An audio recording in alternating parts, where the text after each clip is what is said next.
was house-sitting for a couple I barely knew. They lived far outside town. The kind of place where once it gets dark, there are no nearby lights, and no neighbors close enough to notice if something goes wrong. They never mentioned the figure. When I arrived, it was already raining. Not a storm, just steady rain that didn't seem like it planned on stopping. I unlocked the front door, stepped inside, and immediately noticed how quiet the house was. No TV, no radio, no hum of conversation left behind. Just rain on the roof. I called out hello, mostly out of habit. No one answered. The house itself looked normal. Clean.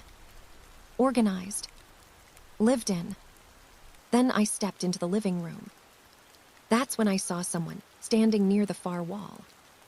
For a few seconds, I genuinely thought there was another person in the house. They were about my height, standing upright, facing slightly toward the window, not moving.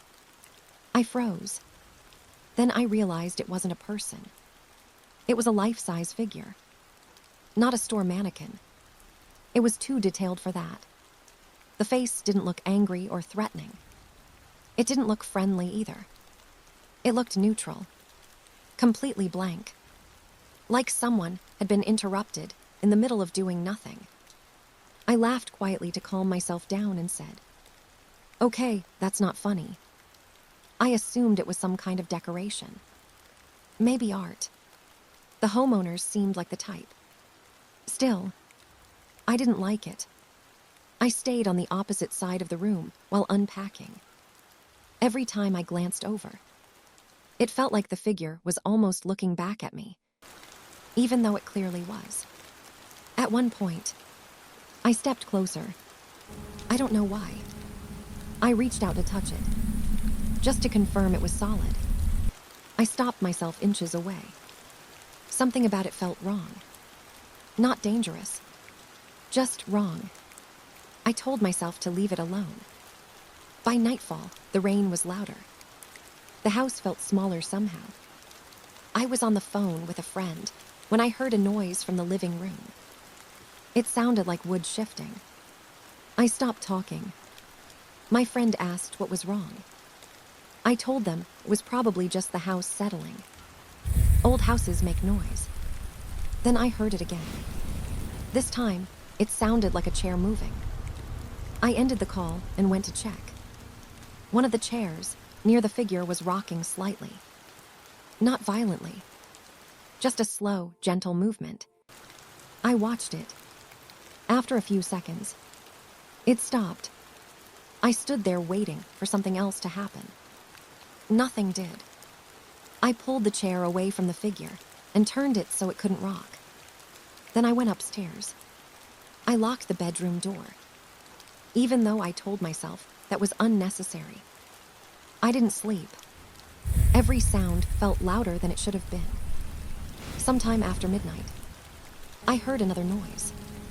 This one was closer. A single creak, like someone shifting their weight. I sat up and listened. Then I heard it again. I turned on my phone's flashlight and opened the bedroom door. The hallway was empty.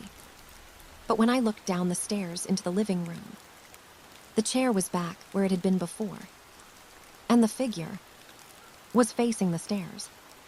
I stood there longer than I should have, trying to convince myself I was misremembering how it had been positioned. I went back into the bedroom and locked the door again. I didn't leave that room for the rest of the night. When morning came, I went downstairs carefully. The living room was empty. The figure was gone. So was the chair. There were no broken windows, no open doors, just wet footprints on the floor. They led from the front door, up the stairs, and stopped right outside the bedroom I'd locked myself in. I left that morning and never went back.